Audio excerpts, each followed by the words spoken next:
10월에라고 하는 영화가 있습니다. 남자 주인공은 이정재였고 여자 주인공은 전지현 배우였습니다. 그 10월에라고 하는 그 영화에 보게 되면 영화 대사 중에 이런 대사가 나옵니다. 사람이 숨길 수 없는 게 세 가지가 있다. 그 세 가지는 기침, 가난, 사랑이다. 이렇게 이야기를 합니다. 여러분들 다 공감이 가시나요? 특별히 지금같이 코로나 때문에 기침을 하게 되면 마치 뭔가 큰일 나는 것처럼 조마조마해서 아마 교회에 못 나오시는 분들도 계실 겁니다. 제가 어떤 성도님이랑 이야기를 하다가 교회는 나가고 싶은데 제가 기침이 있어서 못 나갑니다. 제가 기침을 하게 되면 주위의 사람들이 큰 걱정을 할까 봐 못 나갑니다. 그렇게 이야기를 하시는 분의 이야기도 들었습니다. 여러분들 마스크 잘 하고 계신데 마스크 하던데 불편하지 않으세요? 저는 마스크를 하면서 불편한 점도 있지만 저한테는 참 이득이 많이 있습니다. 불편한 점은 마스크를 끼고 있는 중에는 항상 나의 입냄새를 내가 맡아야 된다는 것, 그 고통이 있습니다. 거기에 반해서 좋은 점은 여기가 항상 습기가 차 있기 때문에 얼굴이 뽀송뽀송해집니다. 얼굴이 습기가 많아진 것 같아요. 그리고 나갈 때 항상 마스크를 끼기 때문에 제가 얼굴에 기미가 좀 있는데 기미가 최근 들어서 약간 옅어진 것 같습니다.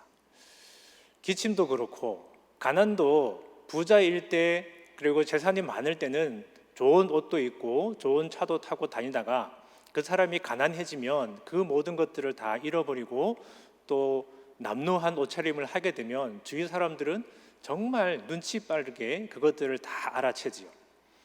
그리고 또한 우리가 누군가를 사랑하는 마음이 있으면 그 마음 동안 쉽게 숨기지 못하고 주위에 있는 사람들한테 들켜버리고 맙니다. 오늘 우리가 성경을 읽은 이 성경 가운데에도 자신의 사랑하는 마음을 감추지 못한 한 여인의 이야기가 나옵니다. 바로 마리아라고 하는 그 여인의 이야기죠. 제가 지난달에 우리가 같이 살펴봤던 것처럼 요한복음 12장은 요한복음 11장에 나오는 그 내용들과 같이 해서 연결을 해서 우리가 생각해 볼 수가 있습니다. 요한복음 11장에 마리아의 오빠였던 나사로가 죽게 되고 예수님께서 죽은 나사로를 달리 살리신 그 이야기가 나오게 되죠.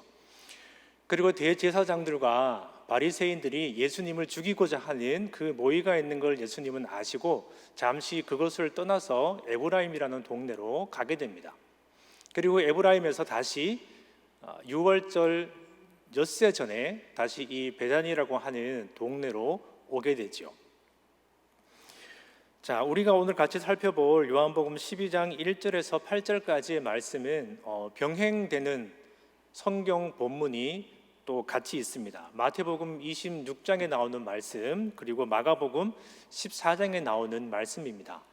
자, 우리 마태복음 말씀하고 마가복음에 있는 말씀하고 거의 비슷하기 때문에 마태복음은 살펴보지 않고 우리 마가복음 14장 3절에서 9절까지의 말씀 한번 살펴보도록 하겠습니다. 마가복음 14장 3절에서 9절까지의 말씀입니다. 자, 마가복음 14장 3절에서 9절까지의 말씀 찾으셨으면 우리 한 목소리로 같이 읽어보시겠습니다. 예수께서 베다니 나병 환자 시몬의 집에서 식사하실 때에 한 여자가 매우 값진 향유 곧 순전한 나드 한 옥합을 가지고 와서 그 옥합을 깨뜨려 예수의 머리에 부으니 어떤 사람들이 화를 내어 서로 말하되 어찌하여 이 향유를 허비하는가? 이 향유를 300데나리온 이상에 팔아 가난한 자들에게 줄 수 있었겠도다 하며 그 여자를 책망하는지라. 예수께서 이르시되 가만두라. 너희가 어찌하여 그를 괴롭게 하느냐? 그가 내게 좋은 일을 하였느니라. 가난한 자들은 항상 너희와 함께 있으니 아무 때라도 원하는 대로 도울 수 있거니와 나는 너희와 항상 함께 있지 아니하리라. 그는 힘을 다하여 내 몸에 향유를 부어 내 장례를 미리 준비하였느니라. 내가 진실로 너희에게 이르노니 온 천하에 어디서든지 복음이 전파되는 곳에는 이 여자가 행한 일도 말하여 그를 기억하리라 하시니라. 아멘. 자, 마가복음 14장에 나오는 말씀, 그리고 오늘 우리가 본문으로 택한 요한복음 12장에 나오는 말씀은 얼핏 보면 비슷한 내용, 같은 내용처럼 느껴질 수도 있습니다. 그러나 마가복음 14장에 나오는 내용하고 요한복음 12장에 나오는 내용하고 자세히 살펴보면 조금씩 다른 것을 우리가 발견할 수가 있습니다. 여러분들 눈치채셨는지 모르겠지만 그 다른 점은 먼저 예수님께서 어디에 계셨는가라고 하는 차이가 있습니다. 마가복음에는 어디라고 기록을 하죠? 나병 환자 시몬의 집에서 식사하실 때라고 성경은 기록을 합니다. 그런데 요한복음에서는 마치 나사로의 집에서 식사하는 것처럼 그렇게 묘사하죠. 이 차이가 어디서 나오냐면 요한복음의 독자들에게 있어서 이 요한이 쓴 요한복음은 어느 곳에서 어떤 집에서 식사했느냐가 중요한 것이 아니라 이 이후에 펼쳐질 예수 그리스도의 죽음과 부활의 사건에 더 초점을 맞추게 됩니다. 그래서 죽었다가 다시 살아난 나사로가 있는 그 동네에서 식사하실 때라고 이렇게만 표기를 하고 있는 것이죠. 그리고 두 번째 차이점이 뭐가 있냐면 마가복음에서는 향유를 부은 사람을 한 여자라고만 이렇게 이야기를 합니다. 이름을 밝히지를 않습니다. 요한복음에서는 마리아라고 분명하게 이름을 밝히고 있죠. 그리고 또 마리아가 이 향유를 부었을 때에 마리아를 비판하는 사람들에 대해서 나옵니다. 이 마가복음에서는 누구라고 이야기를 하냐면 어떤 사람들이라고 누구를 딱 지칭하지 않고 뭉뚱그려서 이야기를 합니다. 그런데 요한복음에는 누구라고 이야기를 하죠? 가룟 유다라고 명확하게 이름을 밝히고 있습니다. 이름을 밝히고 밝히지 않고 그 차이는 무엇이냐면 마가복음은 예수님이 돌아가시고 난 다음에 AD 65년에서 70년 사이에 쓰여진 성경책입니다.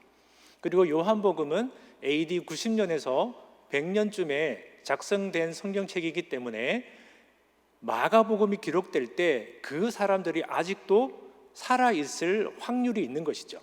그래서 명확하게 누구누구라고 이름을 밝히지 않고 이렇게 쓰고 있는 것을 발견할 수가 있습니다. 요즘으로 치면 많은 교회들이 선교사님을 파송하고 난 다음에 어떤 나라의 어떤 선교사님이라고 이름을 명확하게 밝히지 않는 경우가 되게 많이 있습니다. 아시아의 모 선교사님 이렇게 이야기를 하고 그분들을 파송하고 지원을 하는 것이죠. 왜냐하면 그분들의 신분이 그 나라에서 발각이 되면 여러 가지 많은 일들이 발생되기 때문에 그분들의 신분을 숨겨주기 위해서 이렇게 이름을 밝히지 않는 것처럼 마가복음이 쓰여졌던 그 시대에도 아마 그 인원들이 살아있었기 때문에 이름을 적지 않았을 것이라 이렇게 추정을 할 수가 있습니다. 그리고 마지막으로 오늘 설교의 핵심이 되는 내용 네 번째로 틀린 것이 있습니다. 향유를 부었는데 마가복음에서는 어디에 부었다라고 성경은 기록을 하죠? 머리에 향유를 부었다라고 성경은 기록을 합니다. 요한복음은 어디에 기름을 부었을까요? 예수님의 발에 기름을 부었다라고 성경은 기록을 하죠.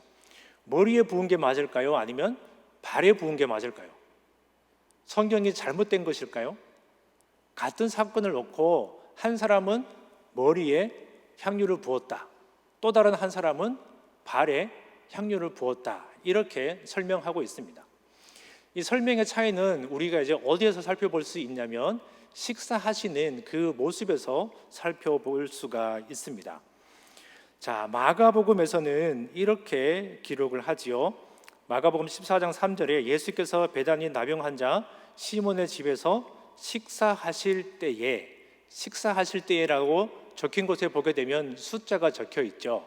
거기 보면 그런 뜻이 있습니다. 식사할 때, 비스듬히 누워 있을 때라는 그런 뜻이 거기에 있습니다. 요한복음 12장에 가게 되면 요한복음은 12장 2절에 이렇게 되어 있습니다. 후발절에 보게 되면 나사로는 예수와 함께 앉은 자 중에 있더라. 식사할 때 그리고 앉은 자 중에 이 두 단어가 모두 똑같은 단어가 쓰였는데 그 당시에 식사할 때는 우리가 현재 밥을 먹는 것과는 약간 다른 모습을 보여주고 있습니다. 자, 이때는 언제냐면 예수님께서 베다니에 가셔가지고 죽은 나사로를 살려주시고 그 다음에 문둥병자였던 시몬을 고쳐주시고, 물론 성경에는 기록되지 않았겠지만 이 두 사람 외에도 많은 사람들을 고쳐주셨을 거라 우리는 충분히 짐작을 할 수가 있습니다. 그러니까 베다니 사람들의 입장에서 볼 때 예수님 그리고 예수님의 제자들이라고 하면 그 동네의 사람들에게 있어서는 정말 가장 귀한 손님 중에 한 팀이죠. 그래서 이 예수님과 그의 제자들을 위해서 시몬이라고 한 사람이 큰 잔치를 베풀게 됩니다. 그리고 그 잔치의 자리에 나사로도 같이 있었다라고 성경은 기록을 하죠. 자, 그 당시에 큰 잔치를 베풀게 되면 사람들이 어떤 식탁을 썼냐면 디귿자 모양의 식탁을 썼다라고 합니다. 이게 디귿자 모양의 식탁을 써서 디귿자로 돼서 디귿자 상 위에는 음식을 차려놓고 한쪽에 빈 공간으로 이 시중 드는 사람들이 왔다 갔다 하면서 음식을 차려주고 또 먹고 남은 빈 그릇을 들고 나가고, 그래서 디귿자 테이블에 한 곳은 비어있는, 그리고 나머지 세 곳에 사람들이 누워서 식사를 하는 그러한 장면이 바로 그 당시에 잔치를 베풀었을 때 먹는 식사의 모습입니다. 쉽게 설명을 드리면 남성분들 집에서 TV 보실 때 집에 소파가 없으면 거실에서 누워서 TV를 보시잖아요. 반듯하게 누워서 보시는 분은 아마도 적을 거라 생각이 됩니다. 여기 옆구리 있는 쪽에다가 푹신푹신한 쿠션을 하나 끼고 그다음에 팔을 이렇게 개고 간식을 드시면서 TV를 보시죠. 그 모습을 연상하시면 됩니다. 자, 백문이 불여일견 이렇게 설명을 드려도 머릿속으로 잘 안 그려지시는 분이 계십니다. 저도 설명을 아무리 읽어봐도 머릿속으로 그림이 안 그려졌습니다. 자, 사진 1번 한번 띄워주시겠어요? 이 그림은 어떤 그림이죠? 네, 미켈란젤로가 그린, 미켈란젤로 맞나요? 레오나르도 다빈치가 그린 최후의 만찬이라고 하는 그 그림입니다. 이 레오나르도 다빈치는 그 당시 유대인들이 만찬을 즐길 때 어떻게 만찬을 즐겼는지 잘 모른 것 같습니다. 유대인들이 식사하는 장면에 잘못된 그림 중에 하나가 바로 저 최후의 만찬 그림입니다. 그러면 잔치 때 먹었던 이 사람들의 제대로 된 그림을 한번 보시겠습니다. 그림 2번 보여주시죠. 자, 보이시나요? 자, 저 그림을 보게 되면 3면 디귿자로 된 저 식탁이 보입니다. 트리클리니움이라고 하는 저 식탁인데 디귿자로 된 저 식탁이 있고, 그다음에 한 곳은 공간이 비어져서 저곳으로 시중 드는 사람이 왔다 갔다 하면서 음식을 채워주고 빈 그릇을 가져가고 하는 그러한 모습입니다. 그리고 잔치에 초대된 사람들은 다 어떻게 있나요? 네, 마치 누워 있는 것처럼, 엎드려져 있는 것처럼 저렇게 해서 식사를 합니다. 그런데 약간 왼쪽으로 누웠다라고 보시면 조금 더 정확하겠습니다. 왜냐하면 저희 위가 왼쪽으로 이렇게 불룩하죠. 왼쪽으로 불룩해서 음식물이 들어가면 왼쪽으로 누우면 그래도 위에 부담이 덜 갑니다. 그래서 저 사람들은 약간 왼쪽으로 비스듬하게 누워서 음식을 먹고 잔치를 즐겼습니다. 그러니까 저때 사람들은 잔치를 한번 하게 되고 음식을 먹게 되면 아주 긴 시간 동안, 오랜 시간 동안 들여서 저렇게 음식을 먹는 것이죠. 그래서 지금도 이탈리아 사람들은 점심시간이 길다, 이렇게 이야기를 하기도 합니다. 이처럼 저렇게 모여서 식사를 했습니다.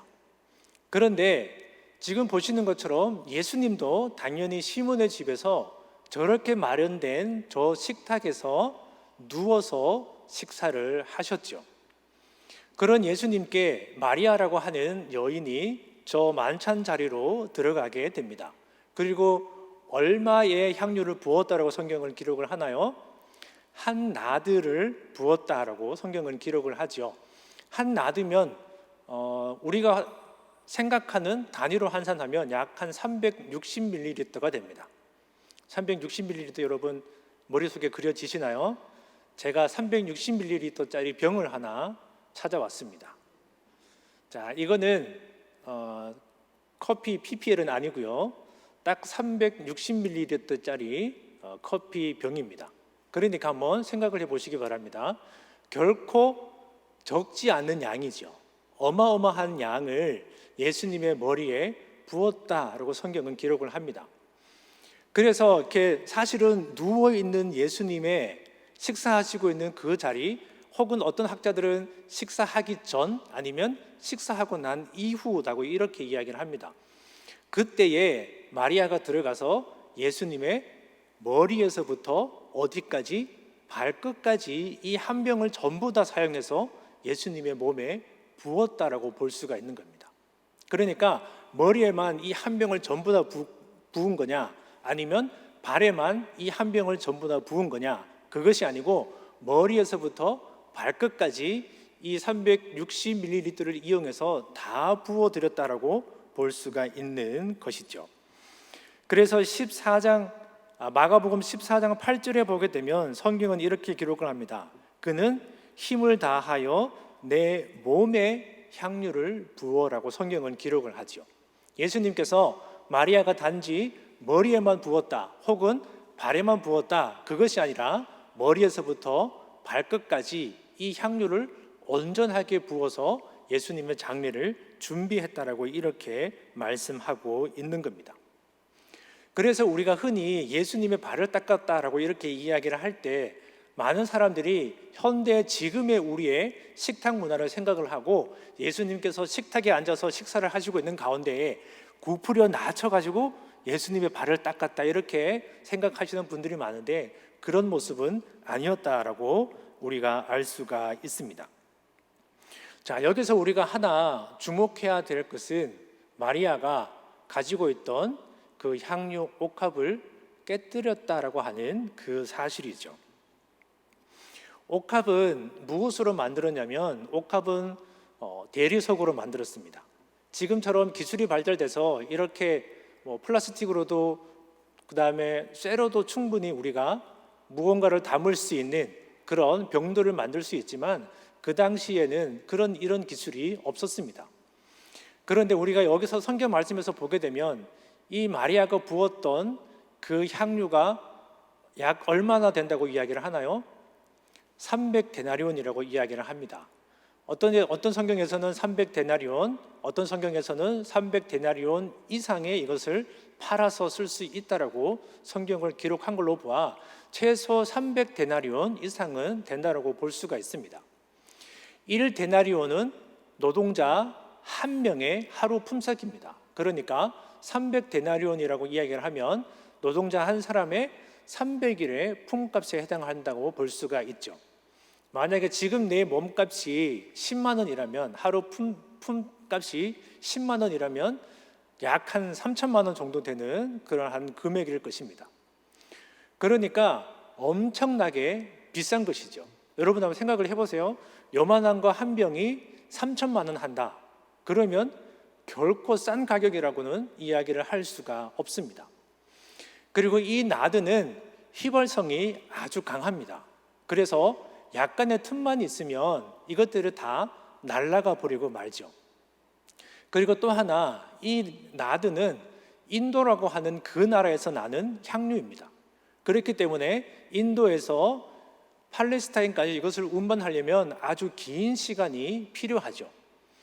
그래서 이 귀한 것이 쉽게 증발되지 않도록, 또 그것을 담았던 통이 쉽게 깨지지 않도록 대리석으로 아주 튼튼하게 만든 호리병을 준비하게 됩니다.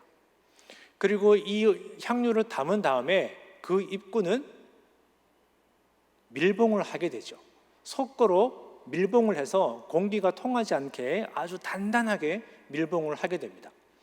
그렇게 되면 아주 먼 거리를 이동해 와도 잘 깨지지도 않고, 그리고 향이 날아가지도 않기 때문에 아주 귀한 그 향유를 보관할 수 있는 그러한 곳으로 쓰였습니다. 근데 단점이 하나가 있는데 그 단점이 뭐냐면 시간이 오래 걸리고 이것이 굳어버리면 그것을 열었다 닫았다 할 수가 없다는 것입니다.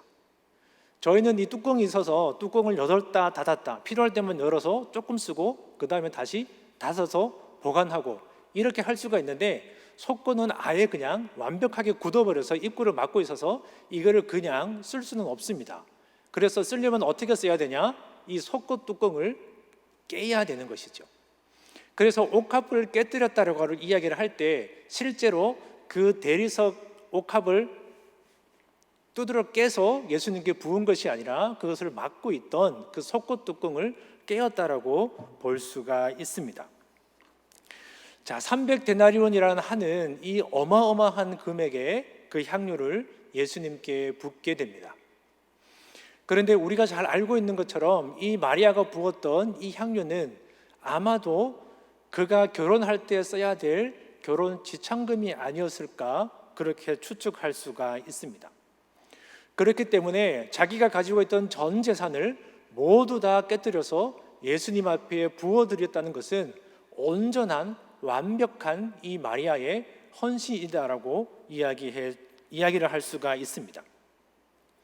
반은 자신의 미래를 위해 남겨두고 반만 드려도 그것만 해도 엄청난 헌신인데 그런 저울질이나 계산 없이 아낌없이 전부 다 예수님께 부어드렸던 것이죠. 이것은 온전한 헌신입니다. 그리고 이 한 사람의 온전한 헌신을 통해서 온 집안이 향기로 가득하게 되었다라고 성경은 기록합니다. 요한복음 12장 3절 말씀 제가 읽어드리겠습니다. 마리아는 지극히 비싼 향유 곧 순전한 나드 한 근을 가져다가 예수의 발에 붓고 자기 머리털로 그의 발을 닦으니 향유 냄새가 집에 가득하더라. 아멘. 자, 이 한 여인의 온전한 헌신을 통해서 잔치집이었던 그곳은 완전히 향기로 가득하게 되었습니다. 그런데 이 여인이 이것이 마지막 기회인 줄 알고 한 번에 옥합을 깨뜨려서 전부 다 드린 건 아니었습니다. 아마도 마리아는 예수님께서 며칠 뒤에 돌아가실 거를 몰랐을 것이죠. 만약에 며칠 뒤에 우리의 부모님이 혹은 우리의 친구 혹은 우리의 형제 중에 누군가가 명확하게 3일 뒤에 혹은 4일 뒤에 죽는다 그것을 알게 되면 만약에 그것을 알고 있다면 우리는 그동안 못 해줬던 것들을 다 해주고 싶었을 겁니다. 그러나 우리가 그것을 알지 못하기 때문에 부모님께 전화도 가끔 드리고 맛있는 것도 가끔 사드리고 시간이 없다라는 이야기로 잘 찾아뵙지도 못합니다. 그러나 어느 날 갑자기 그 사람이 떠나고 나면 그때 못 해드린 것에 대한 후회와 아쉬움이 남아있는 사람들에게 계속적으로 남아있는 것이죠. 이 마리아는 예수님께서 며칠 뒤에 돌아가실지 모르고 있는 상태에서 자기가 가진 모든 것들을 깨뜨려서 예수님께 완벽하게 드렸습니다. 이 여인의 온전한 헌신을 통해서 예수님의 장례를 준비하는 유일한 한 사람이 될 수가 있었습니다. 제자들도 깨닫지 못하고 그리고 준비하지 못했고 위로해 드리지 못했지만 이 여인은 처음이자 마지막으로 예수님의 장례를 준비했던 것이죠. 예수님이 돌아가시고 난 다음에 그 당시의 풍습은 사람이 죽고 나면 그 시체에다가 향유를 붓는 게 일반적인 풍습이었습니다. 그러나 예수님은 이 마리아의 향유 부은 그 사건 이후로 예수님은 돌아가시고 난 다음에 향유를 부음을 받지 못하셨죠. 그 새벽에 막달라 마리아하고 한 여인이 예수님의 향유를 발라드리려고 찾아갔지만 그때는 이미 예수님께서 부활하신 후였기 때문이죠. 그래서 예수님께 향유를 부어드리면서 장례를 준비했던 유일한 사람이 바로 이 마리아가 되었던 것입니다. 자, 이렇게 우리가 주님을 위해서 섬기고 그리고 주님을 위해서 헌신하는 것도 나의 형편과 상한과 그리고 조건을 고려해서 하는 것이 아니라 나에게 기회가 주어질 때, 그리고 그 기회가 있으면 온전히 헌신해서 우리가 드려야 되는 것입니다. 다음번에 혹은 내일, 나중에 돈을 조금 더 모으면, 조금 더 형편이 나아지면, 지금 너무나 바쁜데 조금 더 지금보다 한가해지면 라고 이렇게 뒤로 미룰 수가 없는 것이지요. 이렇게 뒤로 미루다가 그 기회가 영영 오지 않을 수도 있습니다. 이처럼 우리를 감싸고 있는, 우리가 전적으로 하나님 앞에, 예수 그리스도 앞에 헌신할 수 있는 것들을 막고 있는 그런 옥합은 여러분 갖고 있지는 않습니까? 마리아가 그 옥합을 깨뜨려 전적으로 하나님께, 예수님께 드렸던 것처럼 우리를 감싸고 있는 그 옥합을 우리가 깨뜨려서 하나님 앞에 나아가야 되는 것이죠. 내 안에, 그리고 여러분들의 안에는 이 나드처럼 생명의 향기가 가득한 사람들입니다. 그런데 이 생명의 향기가 가득한 사람들이 옥합이 깨어지지 않으면, 내가 깨어지지 않으면 내 안에 있는 생명의 향기가 다른 사람들에게 전파되지가 않는 것이죠. 그래서 우리는 더더욱 우리를 단단히 감싸고 있는 그 옥합들을 깨어야 됩니다. 그리고 또 하나, 왜 우리는 옥합을 깨어야 될까요? 바로 예수 그리스도께서 저와 여러분들을 위해서 그 자신을 깨뜨려서 우리를 구원하셨기 때문입니다. 우리 누가복음 22장 말씀 한번 찾아보시겠습니다. 누가복음 22장 19절 말씀입니다. 신약성경 134페이지 누가복음 22장 19절 말씀입니다.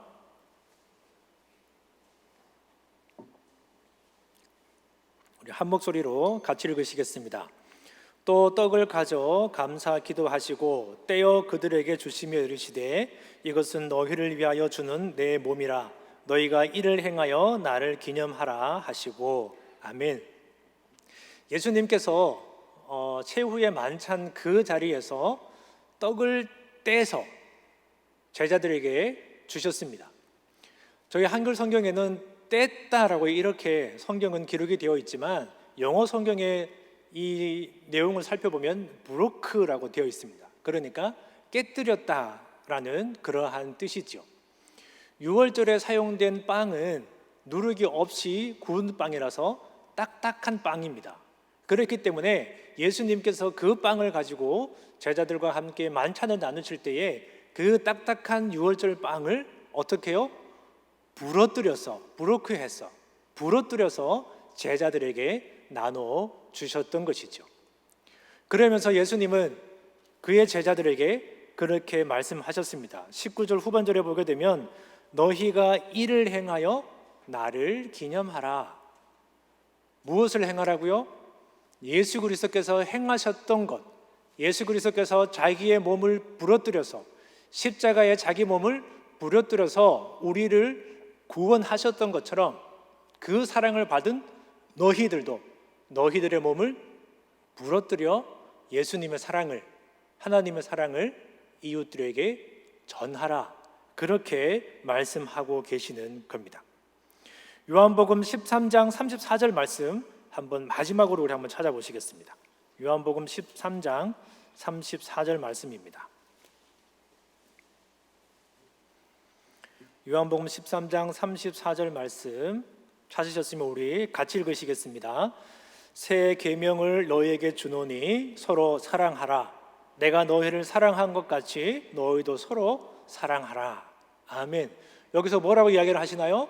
내가 너희를 사랑한 것 같이, 내가 너희를 위해서 십자가에 나의 몸을 부려뜨려 너희들을 구원하고 너희들을 사랑했던 것처럼 너희들도 나를 본받아, 예수 그리스도인 나를 본받아서 너희의 몸을 부러뜨려서, 너희의 몸을 깨뜨려서 너희의 이웃들을 사랑하라. 예수님은 그렇게 말씀해 주고 있습니다. 이제 말씀을 마무리합니다.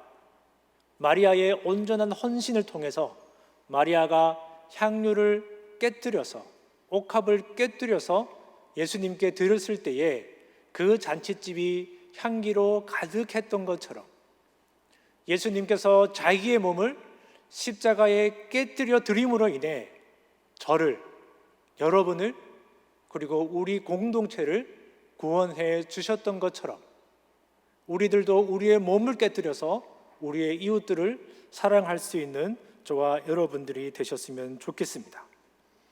하나님 앞에, 그리고 예수 그리스도 앞에, 성령님 앞에 우리의 온전한 헌신을 통해서 예수 그리스도의 향기가 나는 그런 나, 그리고 그런 여러분들의 가정, 그리고 예수 그리스도의 향기가 가득한 우리 대독 공동체가 되실 수 있기를 주님의 이름으로 기원합니다. 아멘. 기도하시겠습니다. 사랑의 하나님 아버지, 감사합니다. 마리아의 온전한 헌신을 통해서 그 집이 향기가 가득했던 것처럼 예수 그리스도의 온전한 헌신을 통해서 우리를 구원해 주셨던 것처럼 우리의 온전한 헌신을 통해 예수 그리스도의 향기가 널리 퍼지는 우리가 될 수 있도록 주님 인도하시고 함께하여 주시옵소서. 감사드리며 예수님의 이름으로 기도하옵나이다. 아멘.